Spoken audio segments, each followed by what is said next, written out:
HD सच्ची कहानियों पर आप सभी का स्वागत है। मैं एक डॉक्टर थी और मैं अपनी डॉक्टरी एक गांव के छोटे से अस्पताल में करती थी। वहां पर बच्चों की डिलीवरी भी कराई जाती थी। उस गांव के लोग हद से ज़्यादा जाहिल और अंधविश्वास से भरे हुए लोग थे। बच्चे जन्म देने के टाइम पर अस्पताल में आते थे।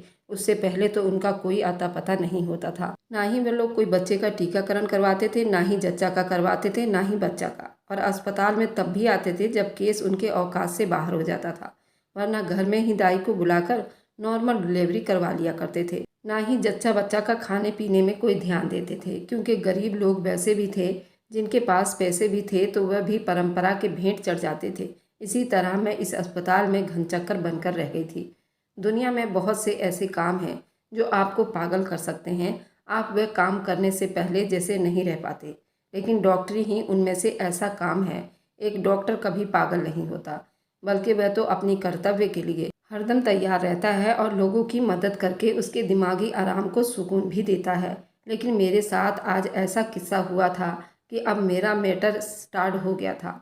मैंने ऐसी लड़की आज तक नहीं देखी थी। एक तो वह कम उम्र की थी, उसके साथ ये सब कुछ हो गया था।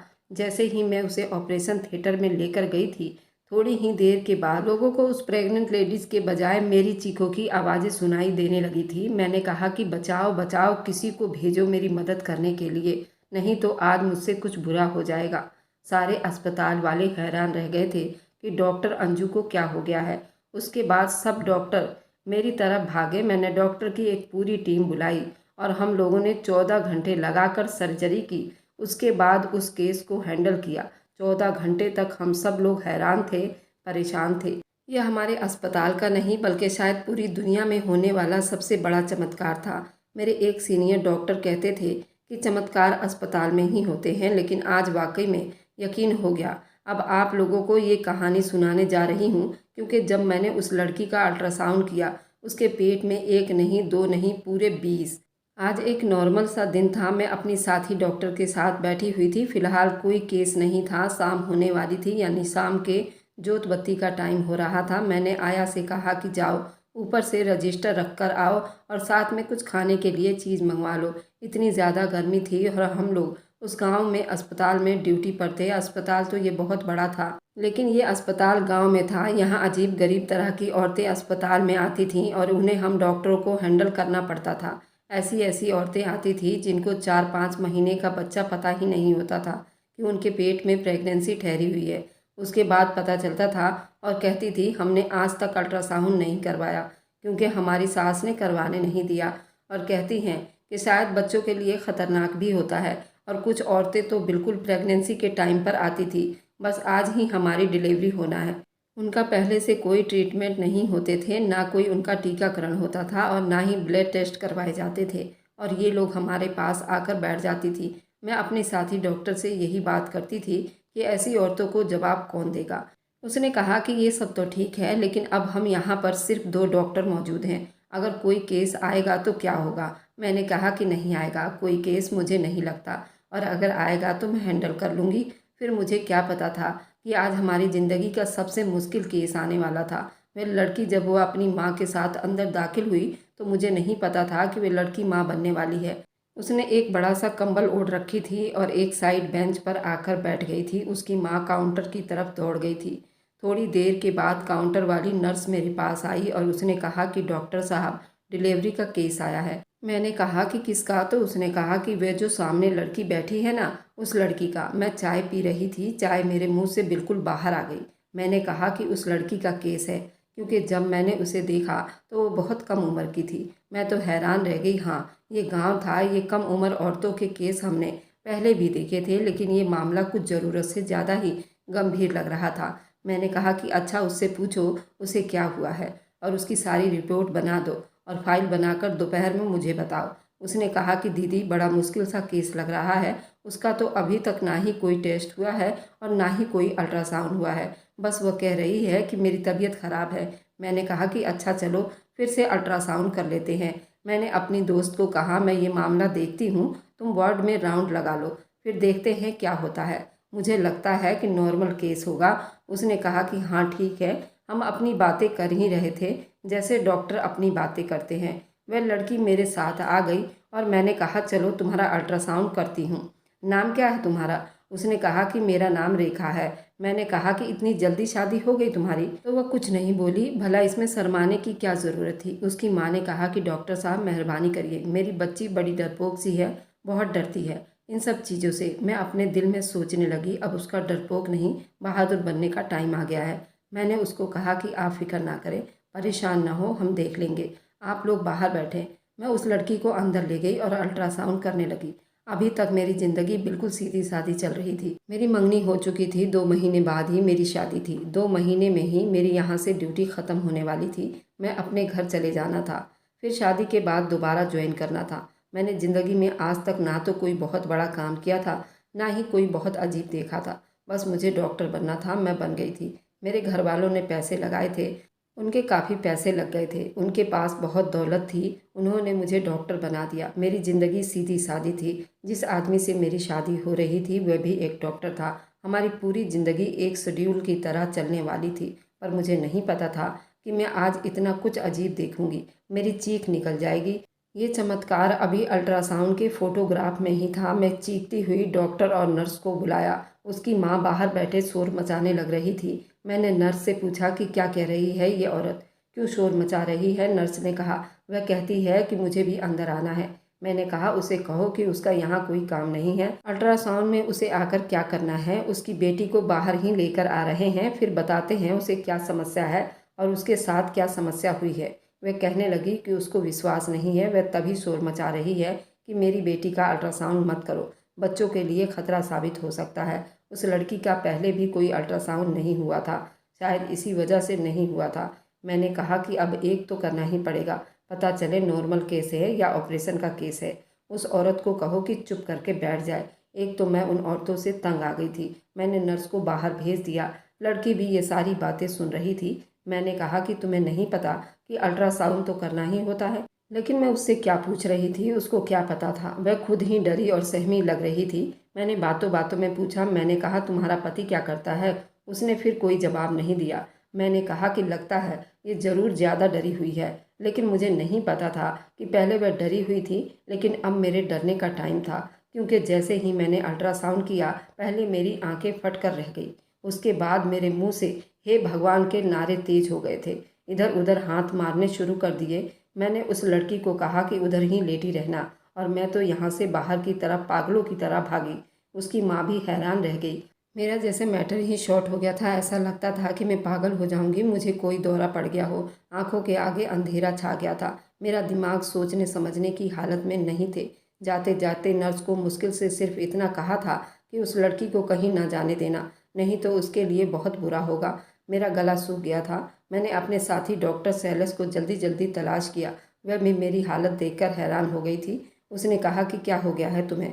मैंने कहा कि मेरे साथ चलो, ये बहुत ज़रूरी केस है, नहीं तो कुछ बहुत बुरा हो जाएगा। मैंने ऐसा पहले कभी नहीं देखा। पता नहीं ये लड़की कहाँ से आई है, ये लड़की है भी या नहीं, यह क्या हो रहा है? मेरे साथ चलो, कहीं मेरा दिमाग तो नहीं घूम गया है। तुम भी जाकर देखो, क्या मैंने जो देखा है वाकई वो सही है या नहीं।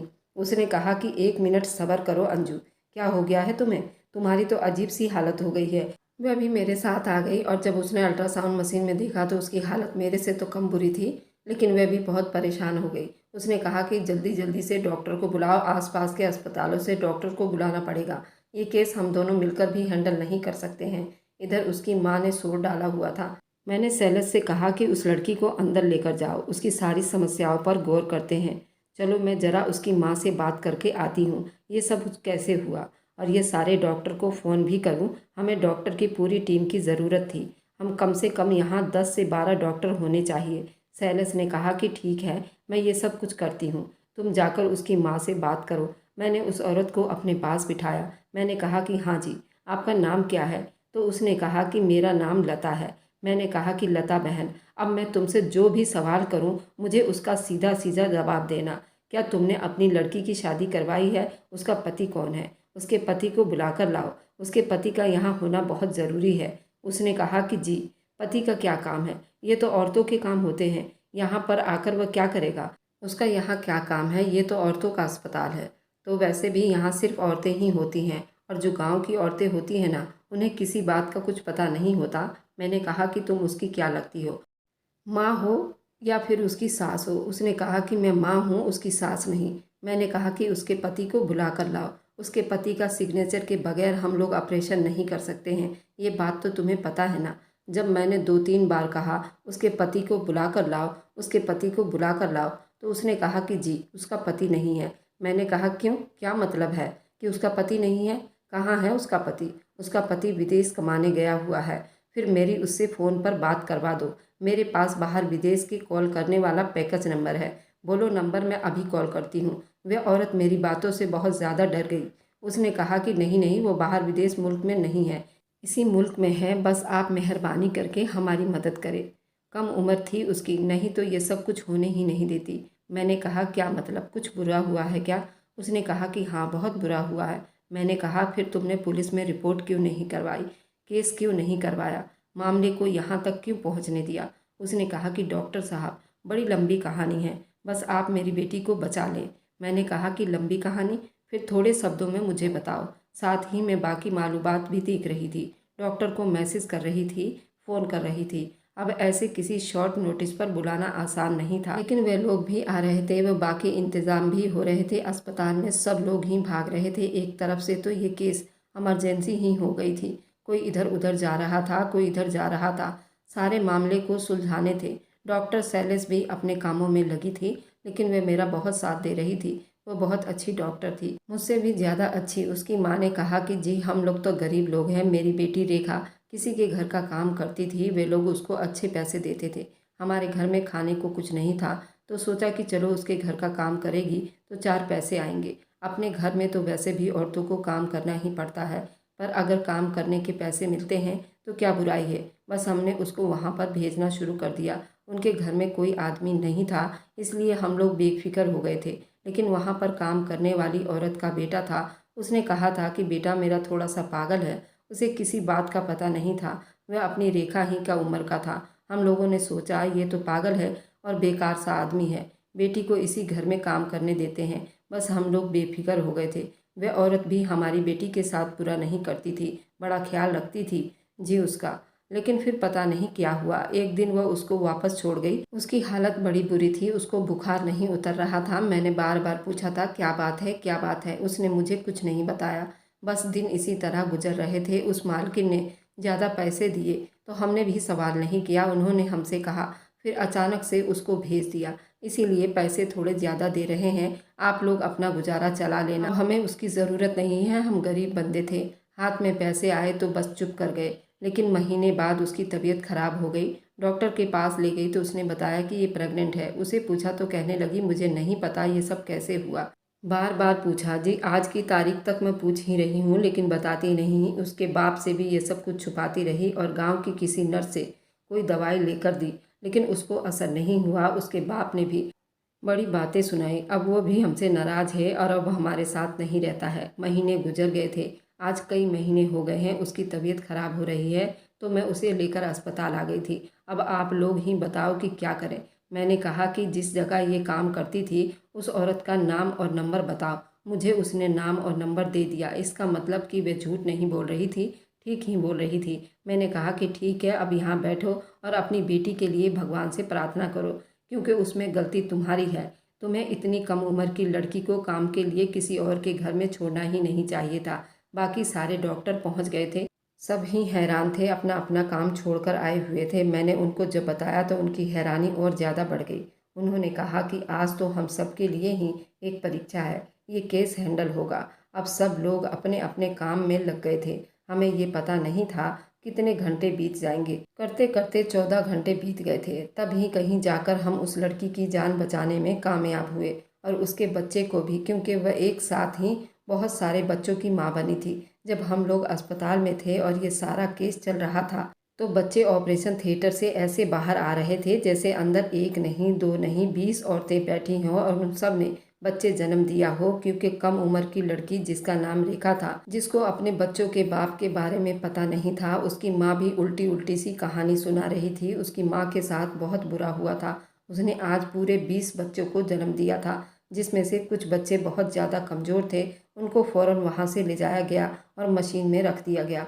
कुछ बच्चों की हालत ऐसी थी कि वो बिल्कुल सेहतमंद थे, लेकिन उनको भी वहाँ से ले जाया गया बहुत भगदड़ मच गई थी। सारे एम्बुलेंस को बुलाना पड़ा। सब डॉक्टर ने अपना अपना टाइम दिया। सबसे ज़्यादा प्रेशर मुझ पर ही था। मेरा केस था। रेखा की हालत भी अब कोई इतनी अच्छी नहीं थी। अभी हम सब उसको शिफ्ट नहीं कर सकते थे। वह आईसीयू में थी, लेकिन खतरे से बाहर थी और उसे ऑपरेशन के बाद अस्पताल में कम से कम अभी 2 हफ्ते और बीतते। जब मामला थोड़ा अच्छा हो जाएगा, उसके सारे बच्चे ठीक हैं और उनके खाने पीने और कपड़ों का इंतजाम भी बहुत से लोगों ने मिलकर ही किया था। वह सब मामला अपनी जगह थे। ये दिन मेरे लिए बहुत लंबा था। उसके अगले दिन भी उसकी माँ अपनी बेटी के पास बैठी थी। मैंने उससे कहा कि तुम बस अपनी बेटी का ख्याल करो, बच्चों को हम देख लेंगे। वह अभी बुरी तरह रो रही थी, परेशान थी। मैंने उसे तसल्ली दी और जब मुझे थोड़ा सा टाइम मिला तो मैंने उस औरत को फ़ोन किया जिसके घर वह लड़की काम करती थी, क्योंकि मुझे पूरा यकीन था ये सब कुछ उसके पागल बेटे की वजह से हुआ होगा। तभी उसने उस लड़की को अचानक काम से वापस भेज दिया था और बहुत सारे पैसों के साथ भेजा था। अब वह अपने बेटे का पाप छुपाने के लिए कुछ भी बोल सकती थी। मैंने उससे फ़ोन किया और बताया कि मैं फला अस्पताल से डॉक्टर अंजू बात कर रही हूँ। आज मेरे पास रेखा नाम की लड़की का केस आया है और उसने बच्चे को जन्म दिया है। वह आपके घर में काम करती थी और उसे तुम्हारे घर से अचानक क्यों निकाल दिया गया था? उसी महीने में ये सब कुछ हुआ है। आप मुझे ये जवाब दें, उस बच्चे का बाप कौन है? वह औरत कहने लगी, आपका दिमाग तो खराब नहीं हो गया? आजकल के डॉक्टर पागल हो गए हैं क्या कि आप वाकई डॉक्टर हैं या नहीं? क्योंकि ऐसी कोई लड़की मेरे घर काम करती नहीं थी। हाँ, मेरे घर एक औरत ज़रूर काम करती थी जिसका नाम लता था। उसकी बेटी का नाम रेखा था। लेकिन मुझे उस औरत के बारे में पता चला कि वह बिल्कुल भी अच्छी औरत नहीं है और उसका बहुत ही गलत तरह के काम है। इसलिए मैंने उसको अपने घर से निकाल दिया। उसने बड़ी मुश्किल से घर में कोई 15-20 दिन का काम किया होगा और मुझे उसके चाल चलन के बारे में पता चल गया था। आपको किसने कह दिया कि मेरा बेटा पागल है? मेरे बेटे पागल बिल्कुल भी नहीं है। मेरे एक नहीं, मेरे 4 बेटे हैं। 2 बेटे आपकी तरह डॉक्टर बन रहे हैं। उम्मीद है कि डॉक्टर बनकर आपकी तरह पागल नहीं हो जाएंगे। लगता है आपने किसी और को फ़ोन करना था और आपने मुझे फ़ोन कर दिया। एक बेटा मेरा पुलिस में है और एक बेटा जो अभी कॉलेज में पढ़ रहा है। मेरी 2 बेटियां हैं और अगर लता आपके पास बैठी है तो वह उल्टी सीधी कहानी सुना रही है। आप मुझे फ़ोन करने के बजाय उससे बचकर रहें। उसे अपने घर में काम मत दीजिएगा। बहुत ही खतरनाक औरत है। बाकी भगवान आपके घर वालों की रक्षा करे। इतना कहकर उसने फ़ोन बीच में ही बंद कर दिया था। मैंने अपना सर पीट लिया। मैंने बाकी डॉक्टर से पूछा। उन्होंने कहा कि बच्चे ठीक हैं, अब मरीज की हालत भी पहले से ठीक है। लेकिन ये केस हमें मीडिया तक पहुंचानी होगी ताकि इन बच्चों की मदद करने के लिए लोग आगे आ सकें। नहीं तो इन बच्चों की परवरिश ये औरत कहाँ से करेगी? कोई अच्छे अमीर माँ बाप भी नहीं पाल सकता। इतने बच्चे आज तक किसी औरत के नहीं हुए हैं। अगला रिकॉर्ड इस औरत ने ही तोड़ा था जिसने 20 से ज़्यादा बच्चों को जन्म दिया था। लेकिन शायद इंडिया की पहली औरत थी जिसके साथ ये किस्सा हुआ है। अगर लोगों को इस बारे में पता होगा तभी तो लोग मदद करने के लिए आगे आएंगे। उस औरत की मदद हो जाएगी, लेकिन उसके लिए इन बच्चों के बाप का पता होना बहुत ज़रूरी है। आप लोगों ने फाइल में भी बच्चे के बाप के बारे में कुछ नहीं लिखा। उसका टेस्ट भी सही तरीके से नहीं हुआ है। इन बच्चों के बाप की जानकारी ज़रूर होनी चाहिए। आप लोगों ने इतनी बड़ी सर्जरी कर दी बिना छानबीन किए। ये डॉक्टर सीनियर थी, इसलिए इतने सारे सवाल कर रही थी। मैंने उसको सारी जानकारी दिया। उन्होंने कहा कि ये बात तो फिर आपको पहले बतानी चाहिए थी। मैंने कहा उस वक्त मरीज की हालत ऐसी थी, इन सारी बातों का ज़रूरत नहीं लग रहा था मुझे। उसने कहा कि आप उसकी माँ को दोबारा बुलवाइए। हमने उसके माँ को दोबारा से बुलाया। फिर से वह औरत वही कहानी सुनाने लगी कि नहीं नहीं, ये तो झूठ बोल रही है। अब समझ नहीं आ रहा था कि कौन झूठ बोल रहा है, कौन सच बोल रहा है। हम लोग डॉक्टर थे, पुलिस वाले तो थे नहीं कि जासूसी करते। हम लोगों ने उस मामले को वहीं दबा दिया और डॉक्टर ने सब ने यही इरादा किया कि बच्चों के बारे में बता दिया जाए। बाकी बाप वाली बात के बारे में नहीं बताया गया था, लोग उनकी मदद कर सके। नहीं तो इतने सारे बच्चों का खर्चा कौन उठाएगा? उस लड़की से पूछा कि अब तुमने इतने सारे बच्चे को जन्म दिया है, उनका ख्याल कैसे करोगी? तो उसने कहा कि मुझे नहीं पता, मुझे तो कुछ नहीं पता, मैं क्या करूं? मेरी माँ से पूछो। उसको जो भी बात कहते थे वह कहती थी कि मेरी माँ से पूछ लीजिए। इस सारे मामले को देखते हुए मुझे इस बात की बहुत ही सख्त ज़रूरत पेश आ रही थी कि उस गांव की औरतों को गवाही की ज़रूरत थी। हमें ये डॉक्टर का काम छोड़कर पहले इन सबको उन चीज़ों के बारे में बता देना चाहिए था, समझाना चाहिए था। फिर ये लोग कहते हैं एक औरत का काम खाना पकाना या घर के काम करना नहीं होता। उसको जो काम हमारे समाज ने और हमारे परिवार ने सौंपा होता है, अगर वो बच्ची होती है तो वह बच्ची कैसे अपने बच्चे की परवरिश कर लेगी। लेकिन अगर उस औरत की अपनी ही परवरिश अच्छी नहीं हुई है, उसे किसी बात का पता ही नहीं है, तो आगे कैसे किसी की परवरिश करेगी। बड़ी परेशानी वाली बात हुई थी। कौन सच बोल रहा है और कौन झूठ बोल रहा है। बच्चों का खर्चा एक बड़े से ट्रस्ट ने उठाने का वादा कर लिया। उसने कहा कि हम बच्चों को संभाल लेंगे।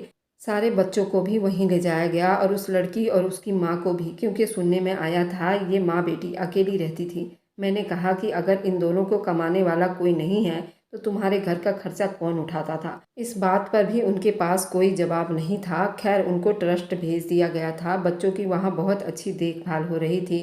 उन माँ बेटियों के फैसले से ये बात सामने आई कि कुछ बच्चे अगर किसी भी बे औलाद के जोड़े को दे दिया जाए तो उनको कोई फ़र्क नहीं पड़ता, क्योंकि इतने सारे बच्चों को अकेले नहीं संभाल सकती थी। लेकिन अभी इस बारे में बात हो रही थी। ये भी एक लंबा प्रक्रिया था। इसमें भी काफ़ी सारी समस्याएं आ रही थी। पर ये सब कुछ हुआ कैसे और इन बच्चों का बाप कौन था, ये अभी तक बात सामने नहीं आई थी। और जब बात सामने आई तो हम सब के होश उड़कर रह गए थे। हमारे दिमाग जैसे फिर से काम करना छोड़ दिए थे। मेरी हालत तो फिर वैसे ही हो गई थी जैसे ये जानकर हुई थी उस औरत के 20 बच्चे जन्म होने वाले हैं, क्योंकि ये बात हमें उस वक्त पता नहीं चली थी। वह इस ट्रस्ट में चल गई, बच्चे भी वहीं चले गए, उसकी माँ भी वहीं पर चली गई। उस औरत की हालत ठीक हुई तो वहाँ पर शिफ्ट किया गया। वह जवान थी, इसलिए जख्म जल्दी भर गए थे, बॉडी फिर से ठीक हो गई थी। उसके बाद कौन किसी के बारे में पूछता है। हमारे अस्पताल में और भी हज़ारों मरीज आए थे। अब हम बाद में तो किसी से नहीं पूछते थे कि वे ठीक है या नहीं। अगर उनको कोई समस्या होता तो वह खुद ही अस्पताल आ जाते थे। लेकिन मेरे दिमाग में ये बात बैठ गई थी, इसलिए मैं उस पते पर चली गई। वे लोग तो वहाँ पर नहीं रहते थे, लेकिन आसपास के लोगों से तो मैं पूछताछ कर सकती थी वे दोनों माँ बेटियाँ कैसी थी। और जब मैंने थोड़ी पूछताछ की, मुझे पता चला वो मेरे लिए बहुत ही अजीब था। उन्होंने कहा उसका बाप जिंदा है, यानी कि रेखा का बाप उनके साथ नहीं रहता था, इसलिए रेखा की माँ को डिवोर्स दे दी थी और उन दोनों को छोड़कर चला गया था, क्योंकि उन दोनों माँ बेटियों के काम ऐसे ही थे। गलती उसमें लड़की का नहीं, बेचारी मासूम थी, लेकिन सब कुछ उसकी माँ का किया धरा था। उनके पास पैसे कमाने और कोई रास्ता नहीं था, इसलिए ये वही काम करती हैं जो औरतों को नहीं करना चाहिए।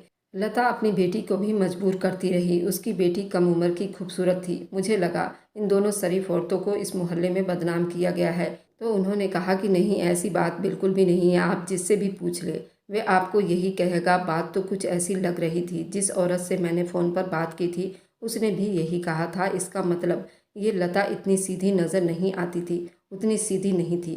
ये सब कुछ जानने के बाद मैं ट्रस्ट पर चली गई थी। मैंने वहां जाकर उसे पूछा। वह औरत इतनी ढीठ थी कि अभी भी वह अपनी बात पर डटी हुई थी। हम तो बड़े शरीफ लोग हैं, ऐसी तो कोई बात नहीं है। मैंने कहा फिर उस लड़की के बच्चे का बाप कौन है, तो वह चुप हो जाती थी। फिर मैंने रेखा से बात की। उसने मुझे एक एक शब्द बता दिया था जो मोहल्ले वाले बता रहे थे। मुझे बहुत अफसोस हुआ।